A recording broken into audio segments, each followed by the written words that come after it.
갑신정변에서 식민지 시대 그리고 해방 전국에 이르는 파란만장한 발자취 속에 서재필은 오늘 우리에게 무엇을 말하고 있을까?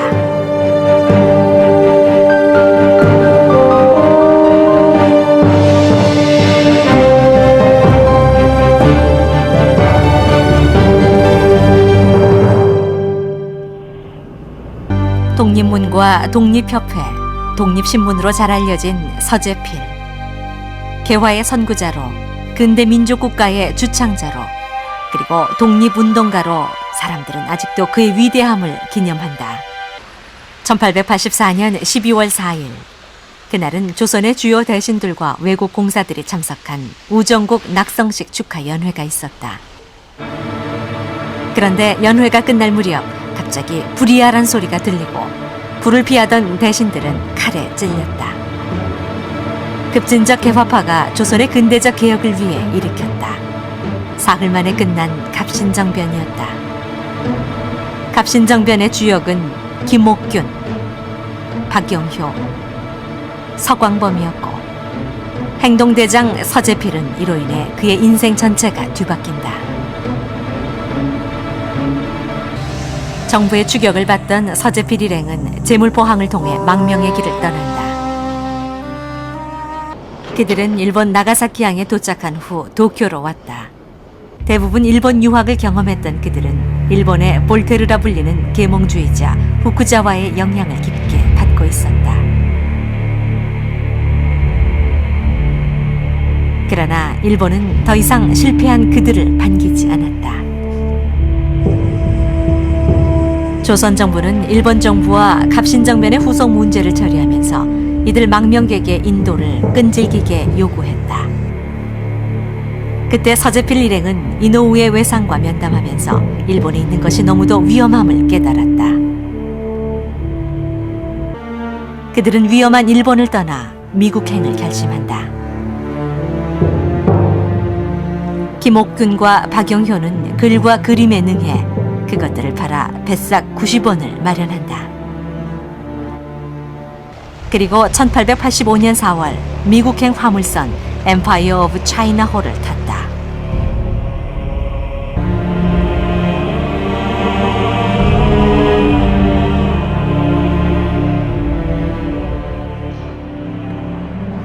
일본을 떠난 지 2주일 후 서재필 일행은 낯선 미국 땅에 도착한다.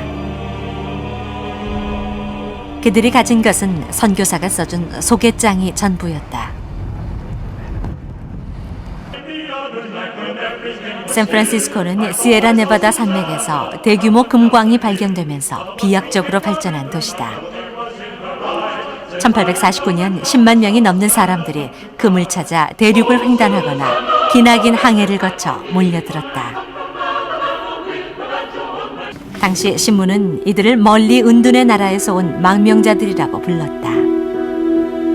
한때는 최고의 영화를 누리던 사람들이었으나 지금은 서양의 생소한 도시 밑바닥에서 지내고 있다며 턱 동정적으로 보도했다.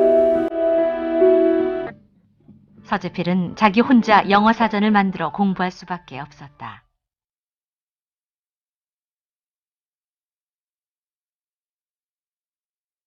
그리고 일요일에는 빠짐없이 교회에 다녔다. 영어도 배우고 기독교를 이해할 수 있는 기회로 삼았다. 기독교는 당시 그에게 유일한 위안이었다. 서재필은 여기서 은인을 만나는데 마침 이곳을 여행하던 탄광업자 홀렌백이었다.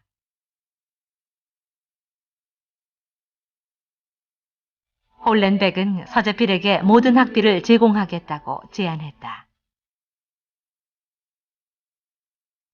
말리타구 혈혈단신의 서재필에게는 천재 일우의 행운이었다. 그는 대륙횡단 열차를 타고 필라델피아로 향한다. 샌프란시스코에 온 지 약 1년 반 만인 1886년이었다. 서재필은 홀렌백이 세우고 이사직을 맡고 있던 해리 힐맨 아카데미에 입학한다. 그가 다닌 학교는 후에 다른 고등학교와 통합된다. 통합된 학교 자료실에서는 당시 서재필의 미국 고등학교 학창 시절을 볼 수 있다. 그의 이름은 필 제이슨, 서재필을 거꾸로 발음한 것이었다. 그는 이곳에서 매우 뛰어난 성적을 거둔 것으로 기록돼 있다. They are all excellent, excellent, absolutely. If you receive a prize of any kind, it is excellent. 당시 서재필은 외국어, 작문, 웅변, 역사 등의 기초교육과 수학, 생리학, 화학 등 신학문을 배웠다. 특히 이곳에서 민주주의와 합리주의의 기초교육을 받았다. 당시 서재필에게 감명을 주었던 것은 국민에 의한, 국민을 위한 국민의 정부라는 민주주의 개념, 그리고 영국의 식민지에서 벗어나 자유와 번영을 추구했던 독립정신이었을 것이다. 그러나 서재필은 고등학교를 졸업할 무렵 그의 후원자였던 홀렌백과 결별하게 된다. 서재필이 선교사가 돼 조선으로 돌아갈 것을 바랬던 홀렌백과 의견차가 생겼기 때문이다. 그는 일자리를 찾아 워싱턴으로 갔다. 서재필은 우여곡절 끝에 미 육군 의학도서관에서 일자리를 얻는다. 그는 여기서 중국과 일본어로 된 의학서적을 영어로 번역하는 일을 했다고 한다. 이 일을 계기로 서재필은 의학 공부에 관심을 가지게 된다. 서재필은 낮에는 번역 일을 하고 밤에 야간대학에서 공부했다. 그가 다닌 학교는 조지 워싱턴 대학의 전신인 컬럼비안 대학 의학부, 그리고 마침내 1892년 한국인 최초로 미국 의학사 학위를 받는다. 서재필은 이 즈음에 한국인 최초로 미국 시민권을 얻는다. 그리고 미국인 여자를 만나 1894년 결혼을 한다. 그의 나이 30살 때다. 그의 결혼 상대자인 뮤리엘은 미국의 명문가 출신이었다. 서재필의 결혼 소식은 당시 신문에서도 찾아볼 수 있다. 당시 서재필이 미국 사회에서도 꽤 알려져 있음을 엿볼 수 있다.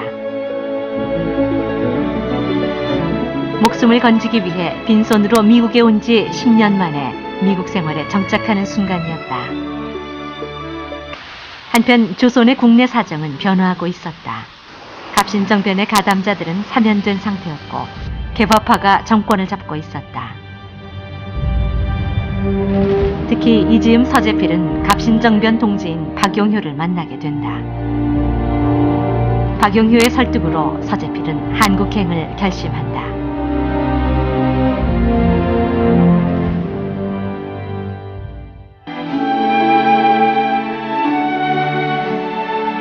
서재필이 돌아왔을 때는 11년 전 그가 망명객 신분으로 떠날 때와 사정이 많이 달라졌다.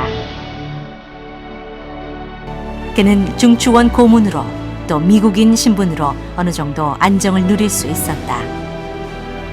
그는 집권 세력과 신문 발간을 준비하고 있었다. 일본은 새로운 신문 발행을 준비하는 서재필에게 노골적으로 압력을 가한다. 그러나 아관파천 이후 일본의 영향력이 줄어들자 새로운 신문의 요구는 현실화됐다.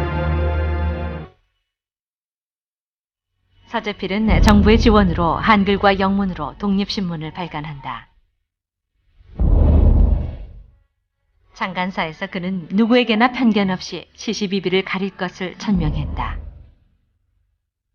또한 누구나 쉽게 읽어 신문이 여론 형성의 장이 되도록 했다. 이러한 생각은 갑신정변에 대한 반성이기도 했다. 그는 민중의 각성과 조직 없이는 어떠한 혁명도 성공할 수 없다는 걸 깨달았다고 한다. 이는 또한 그가 겪은 미국 민주주의의 영향이기도 하다.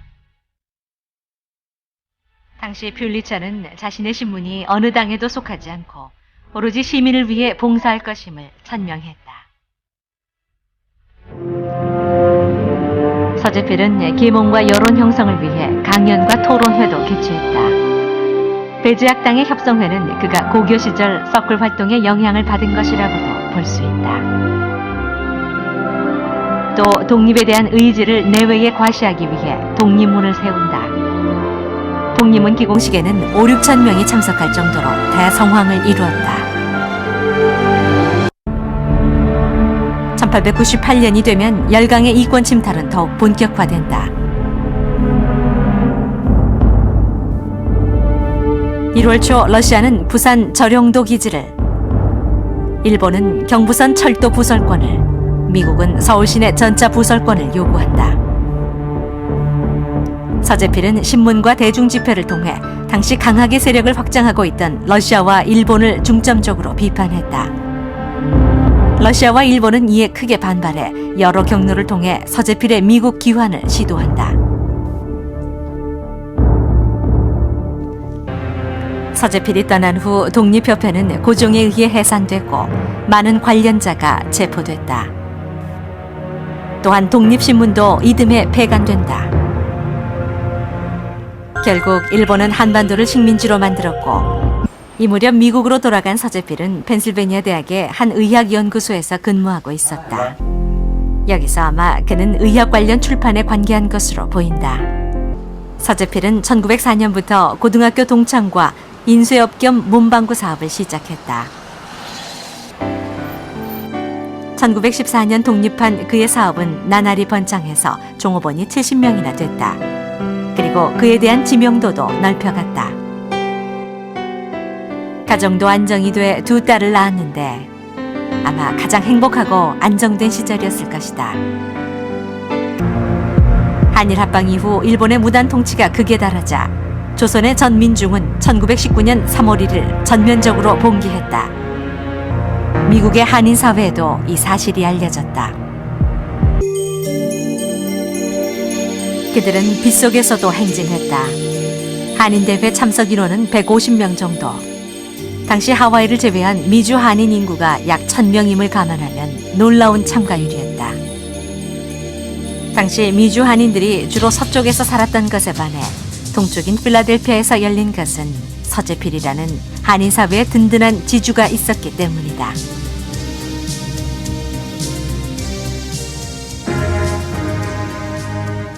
또한 한국친우회라는 조직을 구성해 미국 행정부에 청원하는 한편 대중집회를 통해 압박을 가했다.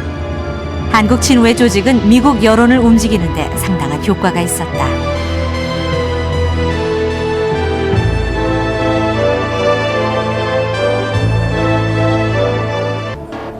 이제 그는 62살의 나이로 의대에 다시 입학한다.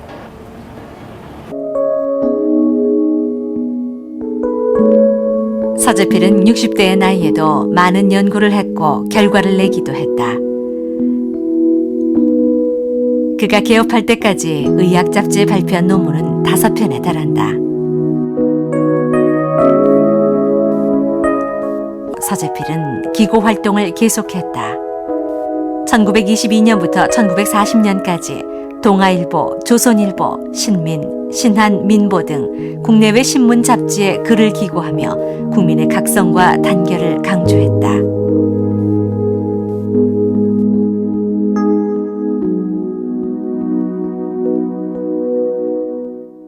드디어 해방이 됐다.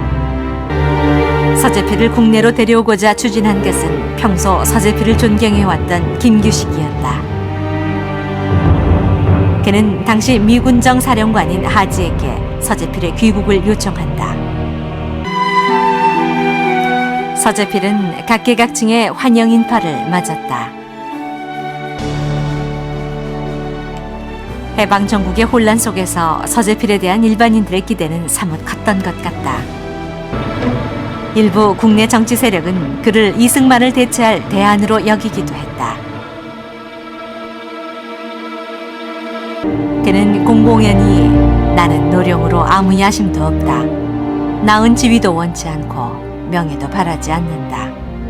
나의 유일한 관심은 국민 교육에 있다. 라고 말을 했다. 그리고 비정치적 활동에 머물렀다. 결국 남북한 단독 정부가 수립됐다. 서재필은 다시 미국으로 돌아가기로 결정한다. 그리고 하루빨리 통일 국가를 세워 잘 살기를 바란다는 희망을 얘기했다. 이런 서재필이가 미국서 말하는 것이요. 합하면 조선이 살 테고 만일 나뉘면 조선이 없어질 것이요. 조선이 없어지면 남방 사람도 없어지는 것이고 북방 사람도 없어지는 것이니 그니 왜 죽을 일을 할 묘리가 있습니까? 살도리들을 하시오.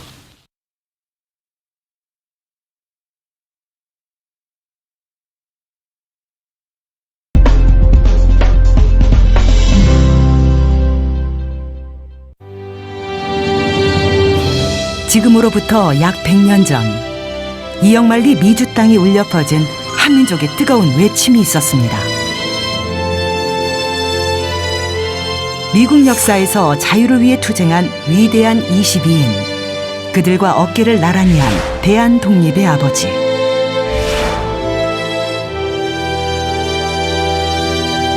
우리는 그를 반드시 기억해야 합니다. 그 이름도 찬란한 서재필. 아시아인으로서 유일하게 포페와 옥산에 여기 전시되고 있습니다. 대한민국 독립운동가로서 독립협회를 창설하고 독립신문을 창간해 자주 독립을 위해 힘썼던 그. 태평양 건너 필라델피아에서 펼쳐진 미국판 3.1운동, 그 중심에 섰던 인물입니다.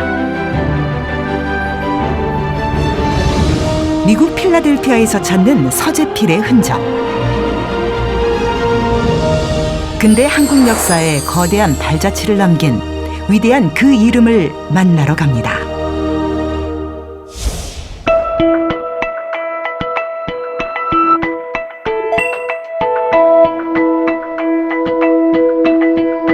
미국 펜실베니아주에 있는 도시 필라델피아는 과거 이 땅이 영국의 식민지를 벗어나 독립을 선포한 역사적인 장소입니다.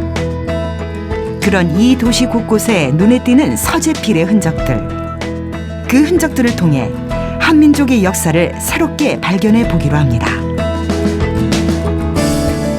이곳은 1975년 설립된 서재필 기념재단이 운영하는 서재필 기념병원. 재미교포들과 지역사회의 보건, 복지, 권익을 위해 노력하는 곳입니다. 우리가 아무리 미국에 오래 살았어도 여기를 꼭 오고 있어요. 패밀리 닥터로 정해갖고. She really versed on everything, and I follow her instructions. 필라델피아에서 의사로 활동한 서박사의 혼이 느껴집니다. We're proud that Dr. Jason lived here so many years. It's very special to the residents of Media and to everybody in Delaware County. 고국을 떠나 미육군 군의관으로 근무한 뒤 의사로서 제2의 인생을 산 서재필. 그는 한국인 최초의 미국 시민권자이자 최초의 서양 의사였습니다. 몸은 비록 타국에 있었어도 마음은 평생 고국을 떠난 적 없었던 그. 최정수 회장과 함께 1951년 눈을 감기까지 누구보다 뜨겁게 살았던 그의 발자취를 찾아갑니다. 지금은 기념관으로 개조된 서재필 박사의 가옥. 26년간 살아생전 지냈던 모습이 고스란히 남아있습니다. 본인은 물론 함께한 가족들의 생활상까지 다양하게 전시되어 있습니다. 이름을 보시면 알겠지만은 닥터 필립 제이슨이거든요. 그 미국 이름이. 근데 그거를 거꾸로 보시면은 SOH가 있죠. 그럼 서. 그다음에 JAI. 필립. 이름으로 보면은 사실 제이슨이 저 스펠링이 맞지 않거든요. 바꾸기는 하셨지만 한국은 계속 생각하시면서 이름을 쓰신 거죠. 미국 필라델피아에서 만날 수 있는 서재필 박사의 흔적. 그렇다면 그는 왜 이렇게 필라델피아에 많은 자취를 남긴 걸까요? 여기는 만민 공동회 하는 모습의 장면인데 서재필 박사님께서 미국에도 그 노예 제도가 있는데 그것은 morally, 그 다음에 legally is wrong. 이제 잘못됐다는 것이죠. 그걸 말씀하시면서 한국의 그 노비 제도도 똑같다. 그러니까는 그 잘못된 것이다. 개화를 통해 세상을 바꾸고 싶었던 서재필. 하지만 그의 민중 계몽 운동은 왕권을 위협한다는 이유로 실패로 돌아갔습니다. 고국에서 강제 추방된 이후 미국 콜롬비아 의대를 졸업하며 새로 시작한 인생. 하지만 그때 고국에선 조국 독립을 위한 3.1 운동이 발발했습니다. 이 소식은 서 박사가 있는 미국 땅까지 전해졌죠. 대한인 국민의 총회장 안청호를 통해 고국의 소식을 접한 서재필. 곧바로 조국의 독립을 위해 힘을 보태기로 합니다.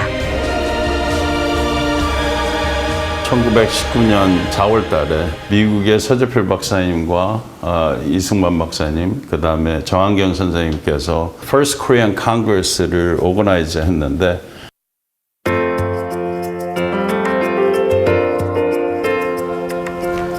바로 이 장소가 그 당시에 Little Theater라고 불렸는데 이 장소에서 First Korean Congress를 가졌던 장소입니다.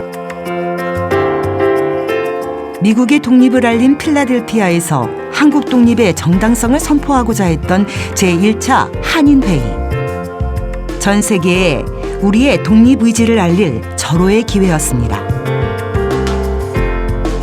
이에 종교계 지도자, 국회의원들을 만나 회의 참석을 부탁한 서재필.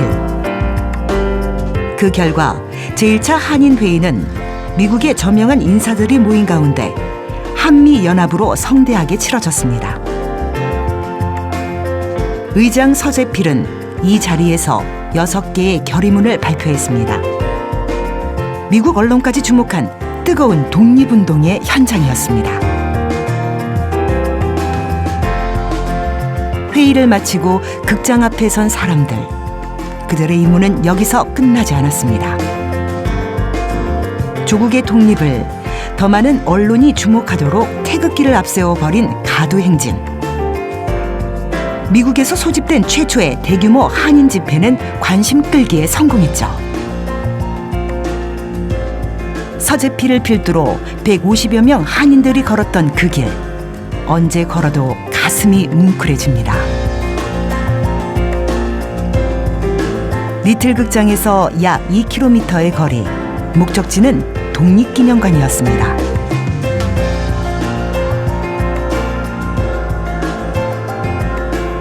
그 당시 사진을 보면은 필라델피아 그 기마 경찰들이나 악단들이 또 앞장서는 모습을 볼 수 있는데 그것을 볼 적에 서재필 박사님이 이 First Korean Congress의 마치를 위해서 얼마만큼 발 넓게 그 준비하셨는지 또 그 얼마만큼 영향력이 있는지를 또 파악할 수 있습니다.